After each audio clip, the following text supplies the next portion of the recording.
4 प्रबल शत्रु आपको खत्म करने के लिए योजना बना रहे हैं। पहला शत्रु, और देखो उन लोगों ने जाल बिछा दिया है, हैरानी की बात, ये जाल बिछा दिया, और हम लोग सचेत नहीं है, हम शिकार उनके जाल में फंस चुके हैं। पहला शत्रु है इस्लाम, जो तलवार के बल पर आपको कन्वर्ट करता है, और भी अनेक प्रकार के प्रलोभन देकर के डरा धमका के कन्वर्ट कर रहे हैं लोग। और दूसरा शत्रु है ईसाईयत। आपको जानकारी होनी चाहिए, इस देश में एशिया का सबसे बड़ा मदरसा है, इस देश में एशिया का सबसे बड़ा चर्च भी बन रहा है। अरे हैरानी की बात है, एशिया का सबसे बड़ा मदरसा पाकिस्तान ईरान में होता तो कुछ बात समझ में आती, लेकिन हिंदुस्तान में हमारी छाती पर है, और वहां से हजारों प्रचारक हर साल तैयार किए जाते हैं इस्लाम को बढ़ाने के लिए। एशिया का सबसे बड़ा चर्च भी आपके पंजाब के अंदर जालंधर जिले के अंदर बन रहा है। मैं पूछना चाहता हूं आपसे, जहां से इनके धर्म के प्रचारक तैयार होंगे, वो एशिया के सबसे बड़े बड़े सेंटर आपके देश में खुल चुके हैं। 2 लाख जमातें इस देश में काम करती हैं, 1 लाख पादरी इस देश में काम करते हैं। दिन रात एक ही लक्ष्य है, हिंदुत्व को खत्म करना। क्या आपके वो भी सेंटर हैं इस देश में जहां से आपके धर्म प्रचारक तैयार होते हो? बताइए मुझे। जहां से आपके धर्म प्रचारक तैयार होते थे, सारे के सारे गुरुकुल बंद, और बंद इसलिए हो गए हमारे उदासीनता के कारण। हम कोई भी व्यक्ति अपने बच्चों को गुरुकुल में पढ़ाना नहीं चाहता। हम तो स्वतः अपने आप खत्म होने के कगार पर पहुंच रहे हैं। हमारा समर्पण नहीं है जो समर्पण उन लोगों का अपने धर्म और संस्कृति के प्रति, हमारा बिल्कुल भी समर्पण नहीं है। 6500 विद्यार्थी वहां रहते हैं। मैंने कुलपति से पूछा, इनका खर्चा कैसे करते हो, निःशुल्क चलाते हो आप? कहते हैं स्वामी जी, हमारे यहाँ एक रिवाज है, हमारे यहाँ रिवाज है कि गरीब से गरीब मुसलमान यदि 200 रुपए कमाता है तो शाम को 20 रुपए पहले हमारे दीन के लिए निकालेगा, उसके बाद फिर 180 रुपए का प्रयोग करेगा, उसके बाद पैसा प्रयोग करेगा, वो पहले नहीं कर सकता। और हम कहीं दान मांगने के लिए नहीं जाते, परिवार के हिसाब से, परिवार में जितने मेंबर हैं महीने के हिसाब से सबका दशांश ऑटोमेटिक हमारे पास में आता है। कोई व्यक्ति महीने में दे के जाता है, कोई 2 महीने में देता, कोई 6 महीने में दे के जाता है, अपने आप दे करके जाते हैं। एक रिक्शा चलाने वाला व्यक्ति भी इस बात का ध्यान रखता है। उनका समर्पण आप देखो, आप खूब कोठी बंगले बना रहे हो, संपत्ति जोड़ रहे हो, लेकिन आपका भविष्य अच्छा नहीं है। वो लोग आगे बढ़ते चले जा रहे हैं। मैं आपको डराने के लिए नहीं कहता, मैं आपको सावधान करने के लिए आज बताना चाहता हूं। ईसाईयत इतनी चरम सीमा पर फैल रही है। पहले आदिवासी क्षेत्रों में थे ये लोग, अब विकसित राज्यों की तरफ, पंजाब हरियाणा जो सबसे विकसित राज्य हैं, उनमें लोगों ने डेरा जमा दिया है, पूरी तरह से डेरा जमा दिया। गांव की गांव, हरियाणा के अंदर कैथल जिले के अंदर एक गांव ऐसा है जो पहला गांव बन चुका है, और उस गांव के अंदर एक भी हिंदू नहीं बचा, सारे के सारे ईसाई हो गए, सारे के सारे ईसाई। 2 शत्रु प्रबल हैं जिन्होंने पूरी तरह से खत्म करने की योजना बना दी। यूरोप से आपको खत्म कर दिया, एशिया से आपको खत्म कर दिया।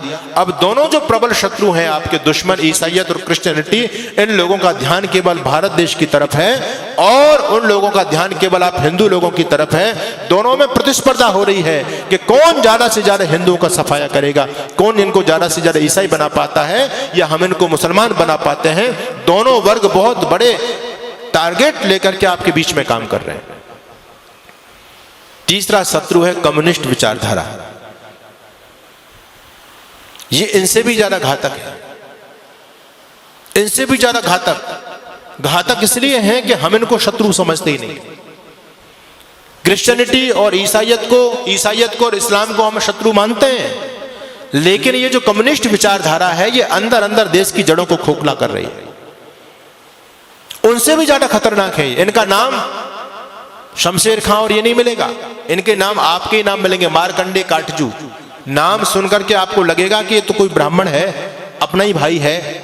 नाम आपके हैं उनके, और काम सारे के सारे हिंदुत्व को खत्म करने के। और ये तो एजेंडा सबने अपना लिया है। पहले ईसाई मिशनरी जब इस देश में काम करती थी तो पहले धर्म परिवर्तन करते थे, नाम बदला करते थे। अब वो लोग भी सतर्क और सावधान हो गए, वो लोग अब नाम नहीं बदलते, क्योंकि नाम बदलेंगे तो लोगों की आंख खुल जाएंगी, अरे हमारे इतने भाई कन्वर्ट हो गए, ईसाई बन गए। तो नाम वही रखते हैं, लेकिन अंदर से धर्म परिवर्तन करा देते हैं, जिससे हम लोग गफलत में सोते रहे। आप लोगों ने छत्तीसगढ़ के मुख्यमंत्री होते थे, नाम था अजीत जोगी। नाम सुनकर के आपको क्या लगता है जी, कौन होगा? अजीत जोगी। आपको लगेगा कि हमारे आदित्यनाथ योगी का ही भाई होगा अजीत जोगी। को नाम हिंदुओं जैसा उस व्यक्ति का, लेकिन व्यक्ति कौन था? ईसाई, पक्का ईसाई। उस व्यक्ति ने सत्ता में रहते रहते लाखों लोगों को कन्वर्ट किया, और जब वो व्यक्ति मर गया तो ईसाई रीति रिवाज के द्वारा उसको दफनाया गया, उसका अंतिम क्रियाकलाप किया गया। मैं आपको बताना चाहता हूं, पंजाब के मुख्यमंत्री होते थे चरणजीत सिंह चन्नी, स्वाफा भी बांधते थे, साफा लगते थे, सरदार जी हैं, लेकिन कौन थे? क्रिश्चियन। यानी हम लोगों को गफलत में रखने के लिए, और मैं कहना चाहता हूं आपसे, एक व्यक्ति है इस देश में जिसको हमारे बहुत सारे भाई बंधु देश का प्रधानमंत्री बनाना चाहते हैं। नाम क्या है जी? राहुल गांधी। ठीक है, हो सकता है मेरी बात से लोगों को कुछ मिर्च भी लगे। नाम है राहुल गांधी, लेकिन कौन है? धर्म से बताओ मुझे, क्या धर्म है उस व्यक्ति का? है वो ना मुसलमान ना ईसाई, वो तो वर्ण संकर खिचड़ी है।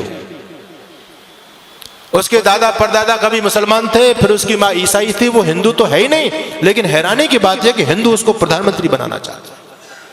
यानी हम जरा भी नहीं सोचते, जब इस ईसाई इस देश की सत्ता को अपने हाथ में लेगा, वो ईसाइयत को बढ़ावा देगा, हिंदुत्व को बढ़ावा देगा। ये सोचने की बात है। हम अपने स्वार्थ में इतने ज्यादा अंधे हो रहे हैं, आज राजनीतिक स्वार्थों में इतने अंधे हो रहे हैं। कोई अगर राजनीतिक पार्टी देश के लिए अच्छा काम भी करे, हमको उसका विरोध जरूर करना है। अभी इस देश की केंद्र सरकार ने एक योजना निकाली, अग्निवीर की योजना निकाली। लोगों के पेट में दर्द हो रहा है, राजनीतिक लोगों के पेट में दर्द हो रहा है, आने वाले भविष्य को नहीं देख पा रहे। मैं आपको आगाह करना चाहता हूं, इस देश में भयंकर गृह युद्ध होने वाला है, टल नहीं सकता, अवश्य में भावी है, रुकेगा नहीं वो। और उसकी उन लोगों ने तैयारी कर रखी है पूरी तरह से। उनका छोटा छोटा बच्चा बम चलाने में, पत्थर फेंकने में, तलवारबाजी में, चैनबाजी में एक्सपर्ट है। उनकी लड़कियां भी एक्सपर्ट हैं। आपके बच्चे क्या जानते हैं? एक ही बच्चा है आपके पास में, उनके 17 वो तो कहते हैं 2-4 मर भी गए, फिर भी हमारे पास 11-15 तो फिर भी बचते हैं। कोई हमको चिंता वाली बात नहीं। उनका बच्चा बच्चा एक्सपर्ट है। हमारे आदरणीय जो बुद्धिमान राजनेता लोग, उन्होंने सोचा कि हम भी अपने बच्चों को कम से कम ये जो है आत्मरक्षा का चीज तो सिखाई दे। जब देश के हालात बदलेंगे तो कम से कम स्वयं की रक्षा कर पाएंगे, अपनी बहन बेटी अपने बच्चों की रक्षा तो कर सकते हैं वो लोग। इसके लिए अग्निवीर योजना चलाई गई कि हर एक बच्चे को सैनिक शिक्षा दी जाए। अच्छी योजना है, इसका विरोध नहीं करना चाहिए, इसका सम्मान करना चाहिए। हर बच्चे को ये सैनिक शिक्षा मिले, क्योंकि आने वाला समय बहुत भयंकर है। आपके घर में लाठी तक नहीं है, आपका बच्चा कुछ जानता ही नहीं है, आप कैसे उन विधर्मी लोगों से टकराओगे? एक सज्जन कहने लगे, अब हमको AK-47 रखनी पड़ेगी, बंदूक रखनी पड़ेगी, भाला रखना पड़ेगा, अपने घर में फरसा रखना पड़ेगा, लाठी रखनी पड़ेगी। अरे मैंने कहा, इतने हथियार के नाम तुमने गिना दिए, इन हथियारों को चलाएगा कौन? कोई चलाने वाला है तुम्हारे पास में? एक बच्चा है, उसको हमने क्या बनाना चाहते हैं? उसको DM बनाना चाहते हैं। वो लोग कहते हैं हिंदू इतना मूर्ख प्राणी है धरती पर, एक बच्चा करके अपने बच्चों को DM बनाना चाहता है। हम 17 बच्चा पैदा करते हैं, इस देश का PM अपना बनाएंगे। जिस दिन इस देश का PM हमारा बन जाएगा, DM कुछ नहीं बेचेगा, शासन हमारे हिसाब से चलेगा। क्या लोगों की योजना है? हमसे ज्यादा सोच रहे हैं वो लोग। आप एक बच्चा करके उसको सरकारी नौकर बनाना चाहते हैं, और वो 10 बच्चा पैदा करके सरकारी अपना बनाना चाहते हैं। बताओ किसकी योजना में ज्यादा दम है? हम तो कहीं नहीं ठहरे उनके सामने। उनका इतना समर्पण देखो। आपको मैं धन्यवाद करूंगा कि आज हमारे नौजवानों की संख्या है, यहाँ बच्चे भी आते हैं, बहुत कम उपस्थिति में आते हैं, लेकिन उनकी मस्जिद के अंदर आप जाकर के देखो कितने नौजवानों की फौज है वहां, क्योंकि वो उस काम को कंपलसरी समझते हैं। हम इस धर्म कर्म को, सत्संग को कंपलसरी नहीं समझते। हम तो ये समझते हैं ये हमारे काम का, बच्चों का क्या काम है इसमें, स्वयं हाथ हिलाते हुए चले जाते हैं। लेकिन वो लोग सारे के सारे समर्पित हैं अपने मिशन के लिए। इसलिए मैं आपके बीच में निवेदन कर रहा हूं, भयंकर आंधियां चलने लगी हैं, ज्वार को पैदा करो। मैं तो एक बात कहता हूं साहब, अब भाईचारे की बात बंद कर दो। अपने वजूद को, अस्तित्व को बचाना चाहते हो तो अब कट्टरता अपने अंदर पैदा करो। हम दुनिया से इसलिए खत्म हो गए, सारी उदारता की ठेकेदारी हम लोगों ने अपने ऊपर ले रखी है। बस तुम भाई भाई चिल्लाते रहे, वो तुमको चारा बना करके चाट गए। बड़ी हैरानी की बात है, आज भी लोगों की आंखें नहीं खुल रही हैं। ये राजनीतिक दल आपस में हम लोगों को लड़ा करके, ये तो नालायक लोग हैं, अपना उल्लू सीधा कर रहे हैं, लेकिन हम भोले भाले भाई आपस में लड़ रहे हैं। उनके षड्यंत्र को नहीं समझ पा रहे हैं पूरी तरह से। आप लोगों को अभी उदयपुर में जो हुआ, एक केवल ट्रेलर देखा है, फिल्म चलनी बाकी है। द कश्मीर फाइल आपने देखी है, ये 30 साल पहली घटना है। अगर इसी प्रकार से सोते रहे तो 30 साल बाद देखना गली गली में कश्मीर फाइल चली गई। अभी उनकी आबादी केवल 25% है सरकारी आंकड़े के हिसाब से, और 25% रहने के बावजूद भी वो आपको सड़कों पर नहीं निकलने देते। रामनवमी का जुलूस नहीं निकाल सकते आप, हनुमान जयंती का जुलूस नहीं निकाल सकते आप। निकालने का प्रयास किया, क्या स्थिति हुई? आपके राजस्थान में बहुत सारे जिले हैं, आप वहां जाकर के देख लीजिए। हम 26 जनवरी 15 अगस्त पर तिरंगा यात्रा नहीं निकाल सकते। अभी वो केवल 25% है, तब आपको सड़क पर नहीं निकलने दे रहे हैं। जिस दिन 40 और 50% हो जाएंगे, आप लोग क्या सोचते हैं कि आपको अपने घर में रहने देंगे? वो संभव ही नहीं है। अपने अतीत